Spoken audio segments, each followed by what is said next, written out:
जय हिंद दोस्तों, स्वागत है आपका अपना YouTube channel Ramvilas study point पे। आज फिर से मैं अपना सीरीज़ को आगे बढ़ा रहा हूँ। 2020 जीएस टेस्ट सीरीज़ को देखेंगे हम।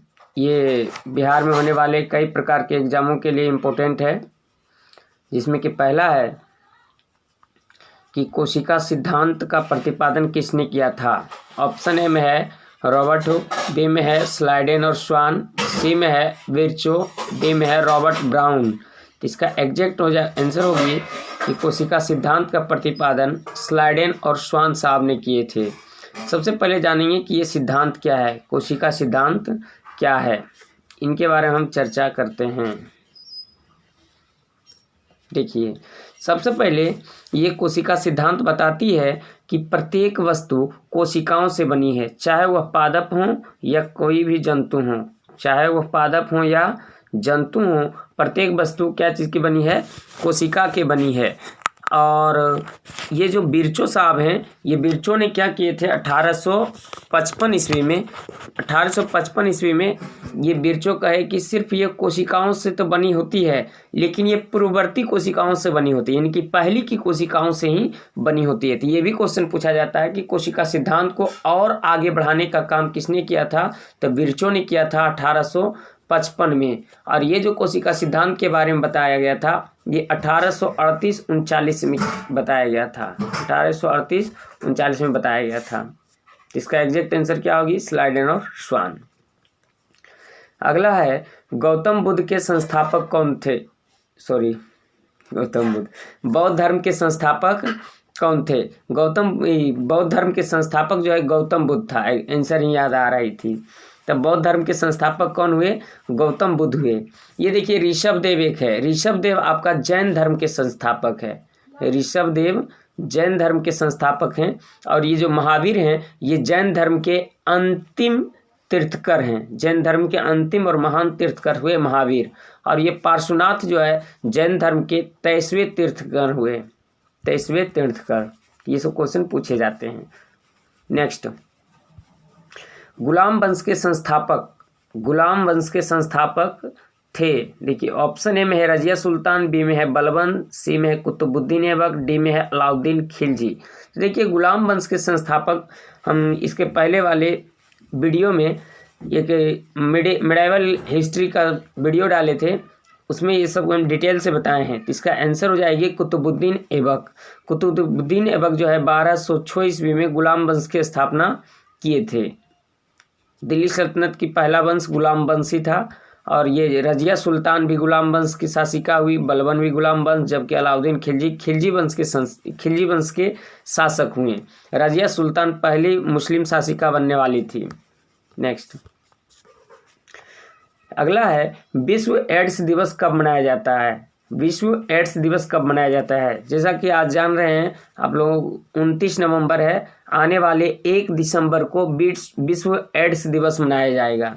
विश्व एड्स दिवस 1 दिसंबर को मनाया जाता है। एड्स जो बीमारी है ये HIV वायरस के द्वारा फैलता है। HIV वायरस के द्वारा फैलता है। ये जो है पुरुष और स्त्री के बीच गलत संबंध बनाने से होती है। अच्छा, और जान ले, देखिए इसमें कई ऑप्शन है हम डाले थे। 7 अप्रैल ये विश्व स्वास्थ्य दिवस मनाया जाता है। विश्व स्वास्थ्य दिवस 7 अप्रैल।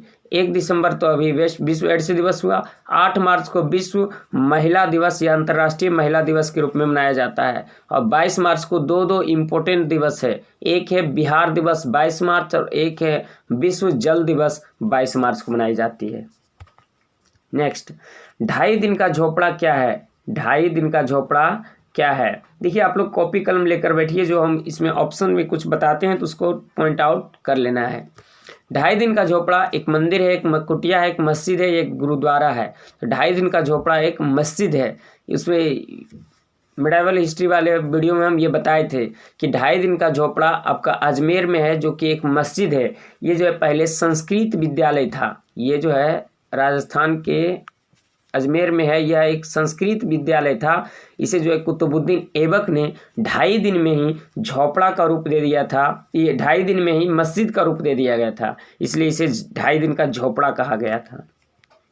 नेक्स्ट अगला है कि लाख बख्श की उपाधि किसने दिया था? लाख बख्श की उपाधि किसने दिया था?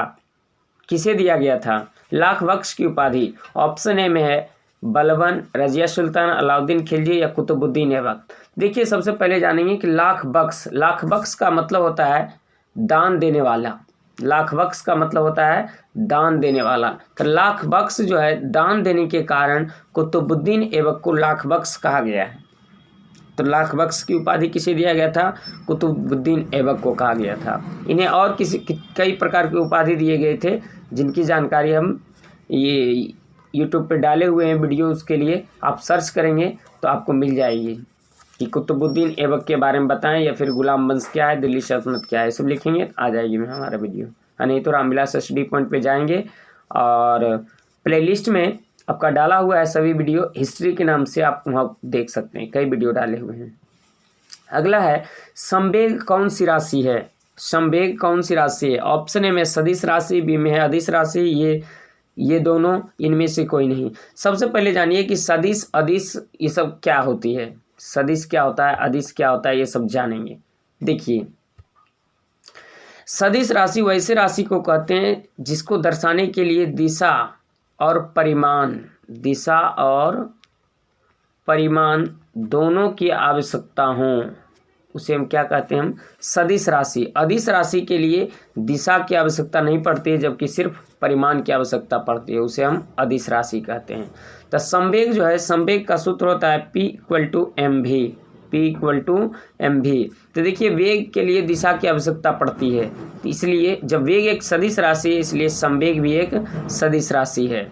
इसका एग्जैक्ट आंसर हो जाएगी संवेग एक सदिश राशि है।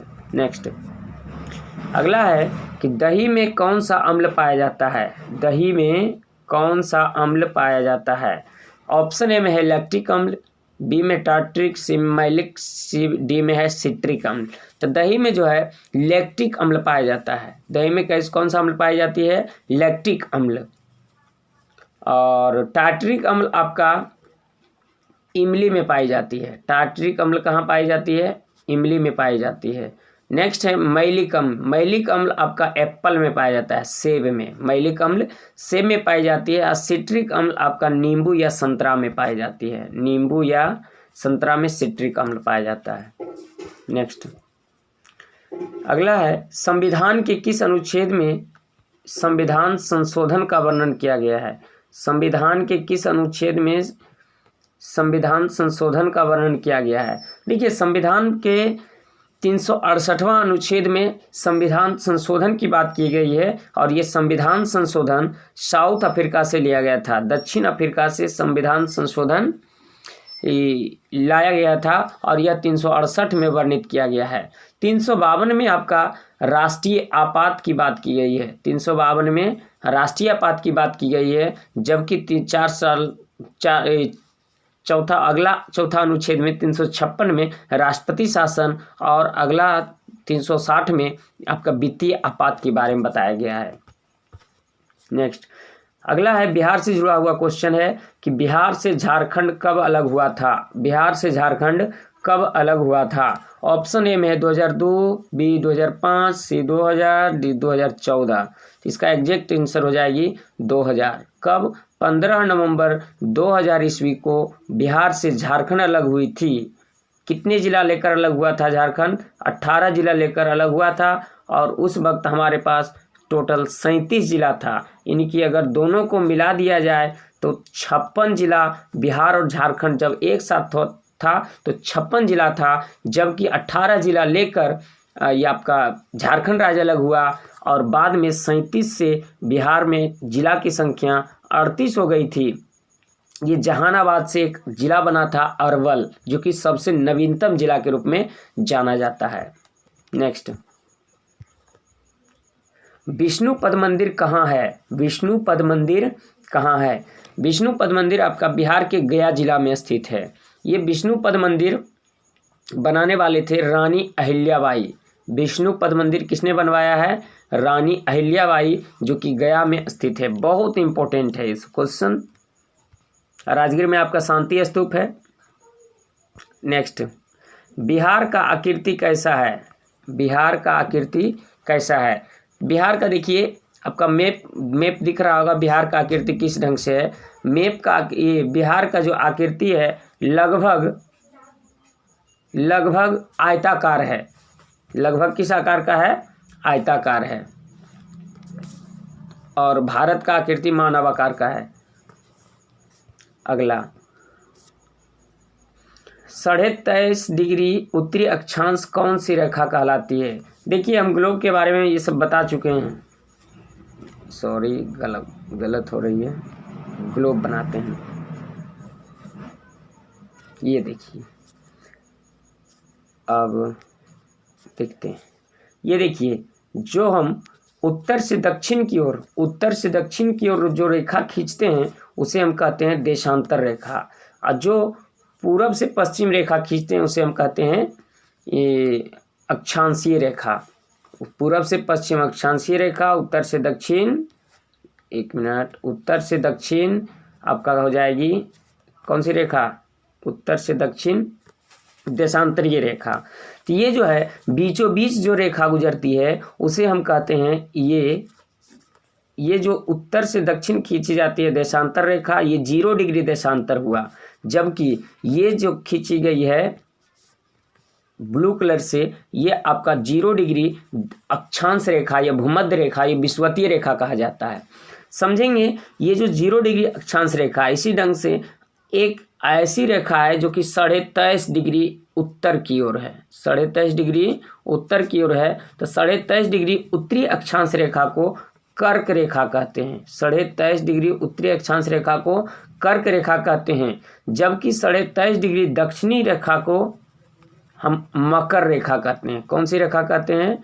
मकर रेखा कहते हैं। 23.5 डिग्री दक्षिणी अक्षांश रेखा को मकर रेखा कहते हैं। उसी ढंग से जानेंगे ये टोटल 90 रेखा ऊपर और नीचे है। ये देखिए 66.5 डिग्री जब जाएंगे हम, जब 66.5 डिग्री उत्तर की ओर जाएंगे तब उस रेखा को हम कहते हैं आर्कटिक रेखा। कौन सी रेखा कहते हैं? आर्कटिक रेखा। जबकि 66.5 डिग्री दक्षिणी अक्षांश जाएंगे तो उसे हम कहते हैं अंटार्कटिक रेखा। कौन सी रेखा? अंटार्कटिक रेखा। तो ये समझ में आ रहा होगा आपको। अब देखिए हम इसको फिगर मिटा के अब हम आपको समझाते हैं। ये आंसर देखते हैं, इसका आंसर क्या हो जाएगा। तो इसका आंसर क्या होगा? 23.5 डिग्री उत्तरी अक्षांश क्या होगा? कर्क रेखा हो जाएगी। जबकि मकर रेखा की बात की जाए तो मकर रेखा क्या होगा? 23.5 डिग्री दक्षिणी अक्षांश। ये कौन सी होगी? मकर रेखा हो जाएगा। ये कौन सी रेखा होगा? मकर रेखा। जबकि आगे आप देखें आर्कटिक क्या हो जाएगी? 66.5 डिग्री उत्तरी अक्षांश, ये आर्कटिक। 66.5 डिग्री दक्षिणी अक्षांश अंटार्कटिक। तो उम्मीद करते हैं कि ये आपको समझ में आ रहा होगा। बिहार का प्रमुख पर्व क्या है? बिहार का प्रमुख पर्व क्या है? तो देखिए बिहार का प्रमुख पर्व आपका छठ है। बिहार का प्रमुख पर्व क्या है? छठ। बिहार का प्रमुख पर्व छठ है। नेक्स्ट, बिहार का शोक नदी किसे कहा जाता है? बिहार का शोक नदी कोसी नदी को कहा जाता है। बिहार का शोक नदी कोसी नदी को कहा जाता है। नेक्स्ट, जितना नदी लिखा हुआ है सब बिहार में बहती है नदी। निम्नलिखित में बिहार का कौन सा जिला झारखंड से टच रहती है या झारखंड से टच करता है? ऑप्शन ए में है आपका जमुई, पटना, शेखपुरा, किशनगंज। तो ये जो है झारखंड से संबंधित है। झारखंड से जो टच करती है ये जमुई टच करता है। ये किशनगंज जो है आपका ये बंगाल की ओर टच करती है। नेक्स्ट, अब पटना शेखपुरा तो बीच में किसी से टच नहीं करता है। बिहार किस देश के साथ सीमा लगाती है? बिहार किस देश के साथ सीमा लगाती है? तो बिहार जो है नेपाल के साथ सीमा लगाती है। बिहार के उत्तर में नेपाल है जी, और दक्षिण में आपका झारखंड है। आपका इधर चले जाएंगे क्या कहते हैं पूर्व, तो पश्चिम बंगाल है। पश्चिम चले जाएंगे तो उत्तर प्रदेश है। ये सब दिमाग में रखेंगे। जनसंख्या की दृष्टि से बिहार का कौन सा स्थान है? जनसंख्या की दृष्टि से बिहार का जो है तीसरा स्थान है। जनसंख्या की दृष्टि से बिहार का तीसरा स्थान है। पहला स्थान कौन है? जनसंख्या की दृष्टि से पहला स्थान कौन है जी? यूपी है। पहला स्थान यूपी है, महाराष्ट्र है, उसका बाद बिहार है।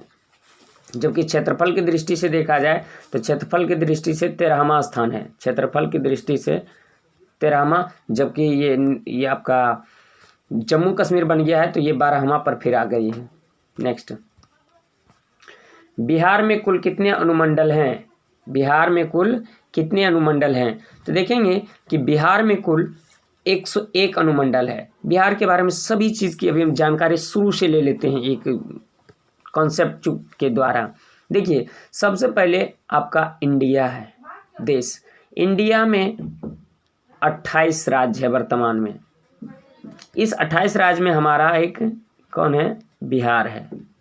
28 राज्य में हमारा एक बिहार है और इस बिहार में कुल 38 जिले हैं। कितने जिले हैं? ये रुक जाइए, ये थोड़ा सा इरेज इसको कर दें।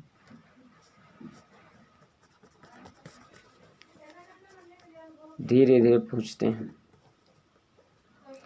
बिहार में कुल जो है 9 प्रमंडल हैं। बिहार में कुल 9 प्रमंडल हैं और इस 9 प्रमंडल को बांटा गया है। प्रमंडल को फिर जिला में बांटा गया, जिसको मंडल भी कहते हैं। तो जिला की संख्या 38 है। इसे फिर हम क्या बांटते हैं? जिला को अनुमंडल में बांटते हैं। अनुमंडल की संख्या 101 है और अनुमंडल को हम लोग ये आपका प्रखंड में बांटते हैं। प्रखंड की संख्या 534 है। प्रखंड की संख्या 534 है।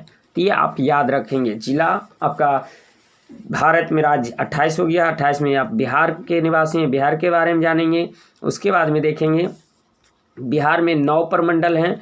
9 प्रमंडल और प्रमंडल को फिर मंडल में बांटा गया, जिसे जिला कहते हैं। 38 जिला है। सबसे नवीनतम जिला अरवल जिला है और उसके बाद में अनुमंडल 101 है और पंचायत की बात की जाए तो 534 प्रखंड की बात किया जाए तो 534 प्रखंड है। नेक्स्ट और आखिरी क्वेश्चन अगला है, बिहार केसरी किसे कहा जाता है?